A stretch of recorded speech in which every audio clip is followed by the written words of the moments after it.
Hey,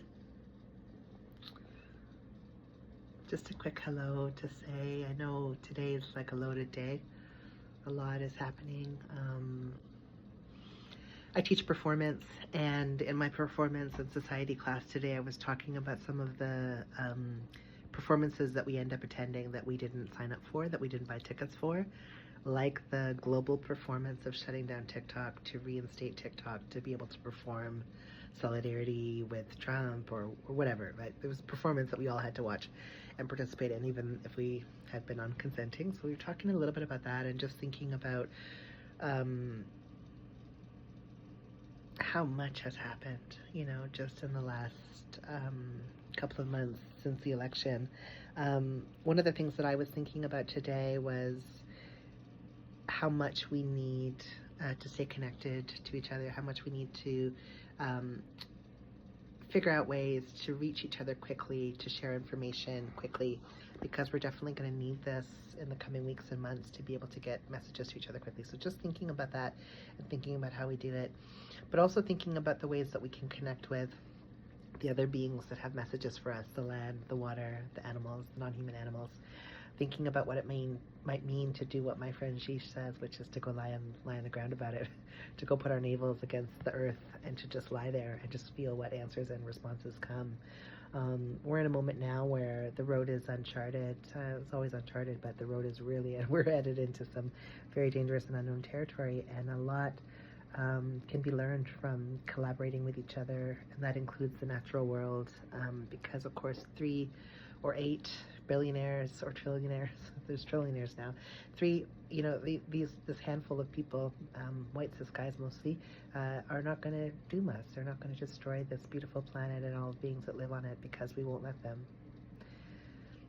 It's just as simple as that. I don't know why it is made to be so much more complicated than that. We can just not let them. There are 8 billion people, and like 8 of them, so here we go. But what we're going to need to be able to do is to tap into our sense of calm and our sense of connection to the land and our sense of connection to each other as we continue the fight and as we continue to resist. We're going to have to figure out how to do that. And so what I thought I would do today is to offer this breathing practice that I learned from Ravyn wings, that was augmented and collaborated and added to by some elders that I was working with out in the West. And so Ravyn had taught me about 3 breaths, and I'll take you through it, and the elders added a 4th breath, which I'll tell you about. So if you want to just get into a position that you feel comfortable, if you want to do 3 breaths with me, I thought we could just take 3 breaths together. Actually, we're going to take 4. Take 4 breaths together, but get into a position where you feel comfortable. Maybe you could even pause this video for a moment and just get yourself comfortable, but to get into a place where you could either maybe close your eyes or maybe just look off, soft gaze, kind of, defocus your eyes. And we'll take 4 breaths together. The first breath we'll take is for ourselves, to really fill ourselves up, to be able to be in a good place to support and reach out to others, to be able to fill ourselves up, to be able to live our full lives. So we're going to take a deep breath and fill our lungs with oxygen and just breathe in for ourselves.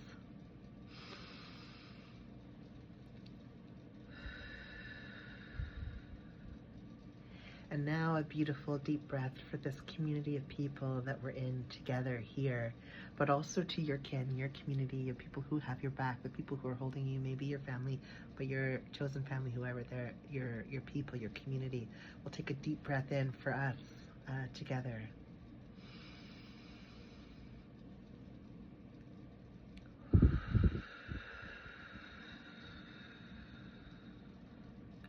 It's always nice to do a really full exhale to get all the air from the bottom of our lungs out. And now we'll take a breath in for the land, for this beautiful land, for the water that is helping us to survive on this planet, the land that has cared for us, the land who has been teacher, the land who has been lover, friend, kin. We'll take a beautiful deep breath in for the land.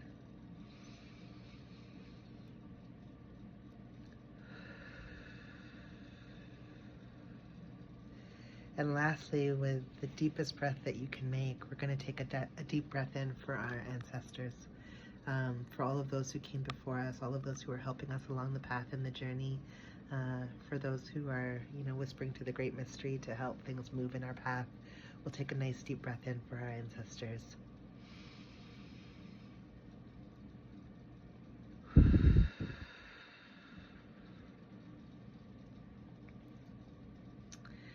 You can just flutter your eyes back open, or return your gaze to focus. But these are 4 breaths that we can do at any point. They only take a couple of minutes, maybe 2 minutes, I don't even know, 1 minute. You could do it quickly, and there's something that you could do at any point out in the world. Just take those 4 breaths for yourself, for your community, for the land, for our ancestors, and really reground into this beautiful network of connection that we have. We are more than what they say we are. The big fish chasing the little fish, and then it's like, don't panic, and then the fish turn around, and the little fish all shape together to make a giant fish, and they chase the big fish. Organize. We can organize, and we can come together, and we can make this world the place that we want to be in. It is absolutely possible to change or transform the world. A lot has changed already. I'm from Memphis, Tennessee. Martin Luther King Day is today. His birthday was last week. I posted a photo today on Instagram of him laughing. Activists were alive. We're live beings, and they experience love and joy and hope, as well as stress and fear and chaos in the organizing. And he experienced lots of moments of joy through this organizing, and I've experienced lots of moments of joy through this organizing. And so we can come together, and we can resist, and we can fight. So whisper to your loves today.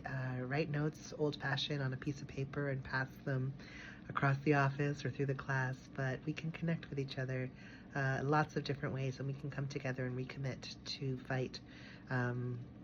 They're saying it's not 4 years, they're saying it's 8 years. It's indefinite that Trump will be president because he's fixed the election. That's what he said. Those are his own words.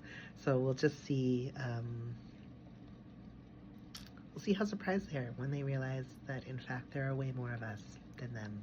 So stay safe. Take care of each other. If you see someone stealing, know you didn't. If you see ice, shout out La Migra. We keep each other safe.